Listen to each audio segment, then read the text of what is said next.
It, ICT has said something very important in market history and has really changed how we view market. He said we should be mindful of old highs and old lows, as those are the place where liquidity lies. And in today's video, I'm going to show you this is like a sell side liquidity and how I actually use them to trade.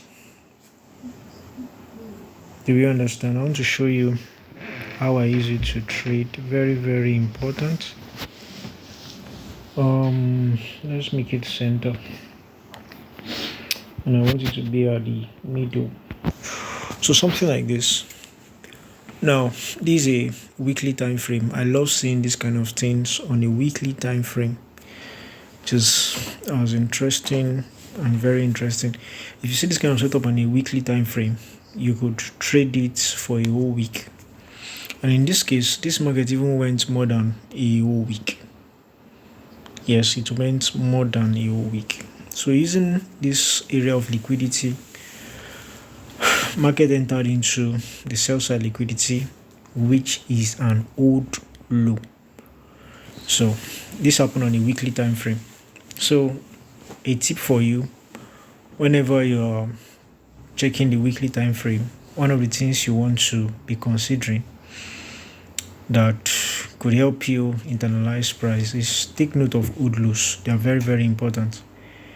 You can use old lows to take profit. You can look out for the old lows to see how price behave on a weekly time frame around those old lows. Now, this is USD JPY. It's on a 1 week time frame. So when we go to the daily time frame, so our normal drill is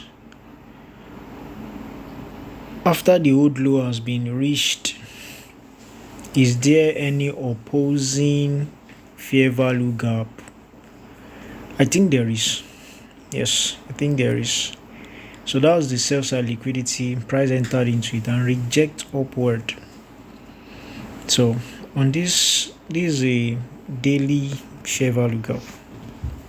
I mean a daily fair value gap that was invalidated by price action, and that is our what we really want to see.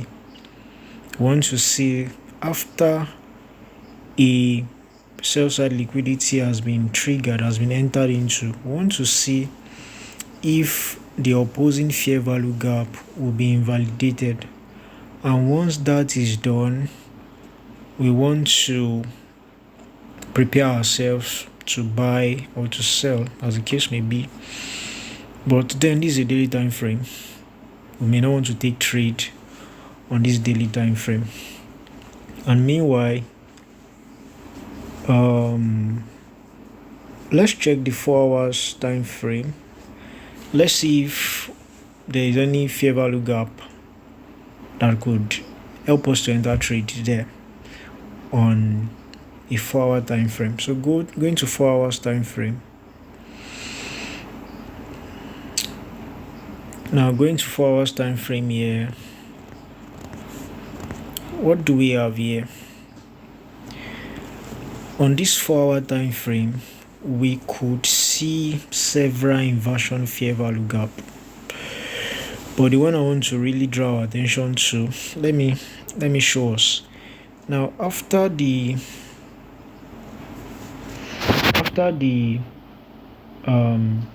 price entered into the higher time frame old low, look at the first fair value gap I'm drawing to our attention, which price invalidated.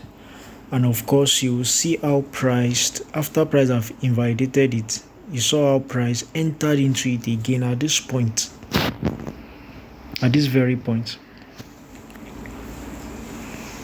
You could see that price enter into it, and of course it began to rally higher from there. Can we see that? So this inversion fair value gap is the first thing I want to show to us.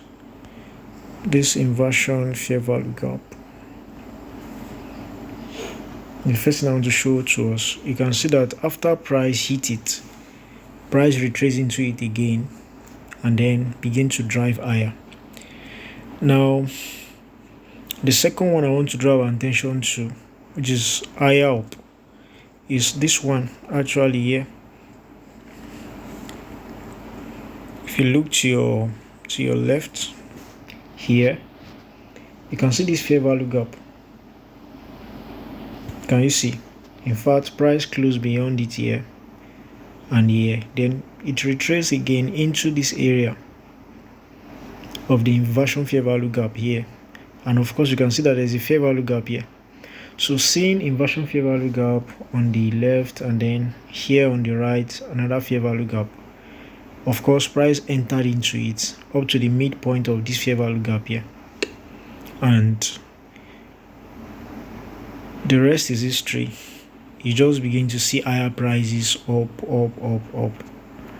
as the case may be. Like higher prices, price begins to gyrate higher. Now, even when price came back here, this actually trade back into that daily fair value gap I showed us earlier. Let me show us. It actually traded back into this fair value gap. Can we see it?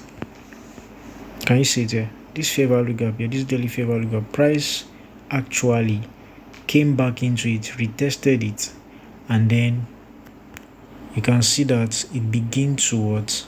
Drive higher. These are very important stuff that you should note about this price action I'm showing us. And trust me, it's very, very easy to spot, very, very easy to see. If you really are following price,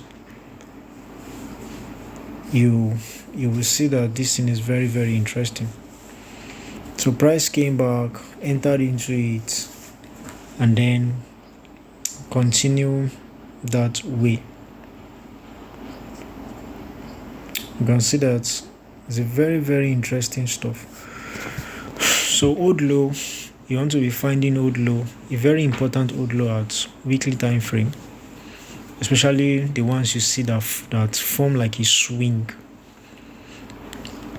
So when price enter into that place, you want to go to your 4-hour time frame, mark out the inversion the fair value gap, wait for price to invalidate it to become an inversion fair value gap, and then wait for price to come back into that area to take your trade.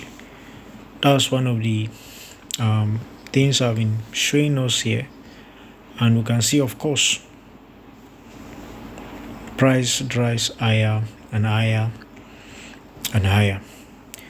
So there are two things I look for on a weekly time frame: old lows, important ones, and fair value gaps, inversion fair value gaps. Those are what I look for. I look into on a weekly time frame. So once I see those things like that, these are concepts ICT teaches in his work, and I really adopt them, and it is making sense all the way. Can you see this?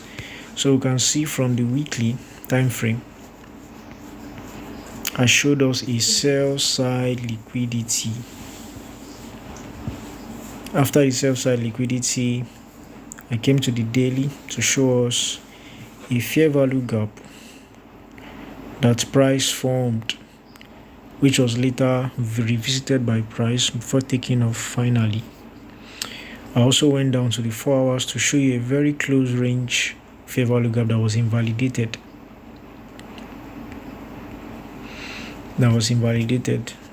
Already. So if close range fair value gap, as in this 4 hours fair value gap, 4 hour time frame fair, price invalidated it, retest, came inside bar, and of course we could see the price begins to what? To drive higher and higher. Can we see that? On occasion when we have something like this whip down that came, you can see, of course, price whip down, but it still enter into this fair value gap and then continue higher.